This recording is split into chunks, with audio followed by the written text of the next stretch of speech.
Meningkatnya perkembangan hotel di Bali memicu persaingan yang ketat dan demi meningkatkan mutu dan kualitas pelayanan di tahun 2016, banyak hotel memunculkan terobosan baru yaitu dengan melakukan inovasi hotel. Pertumbuhan hotel di Bali dari tahun ke tahun semakin bertambah. Demi meningkatkan jumlah pengunjung yang datang, banyak hotel di Bali melakukan inovasi. Pelaku pariwisata Pandu Joyo Adi Suprapto mengatakan, untuk meningkatkan pengunjung yang datang ke Bali, khususnya untuk meningkatkan tamu yang menginap ke hotel, banyak hotel di Bali mengupdate banyak program, yaitu melakukan renovasi kamar hotel, meningkatkan teknologi, serta memberikan pelatihan dan pembinaan karyawan guna meningkatkan kualitas pelayanan.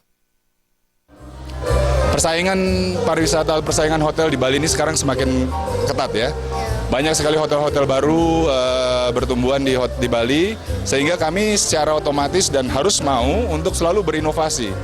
Beberapa hal yang kami lakukan adalah kami mengupgrade semua kamar-kamar kami akan mengupgrade semua teknologi seperti Wi-Fi kami juga akan melakukan beberapa inovasi-inovasi yang membekali karyawan-karyawan kita dengan training-training khusus dan kita mensertifikasi mereka, sehingga mereka semua sudah tersertifikasi. Pandu Joyo Adi Suprapto berharap di tahun 2016 kunjungan tamu yang datang ke Bali untuk berwisata serta menggunakan jasa hotel bisa bertambah. Suryantari dan Indra Wijaya, Bali TV.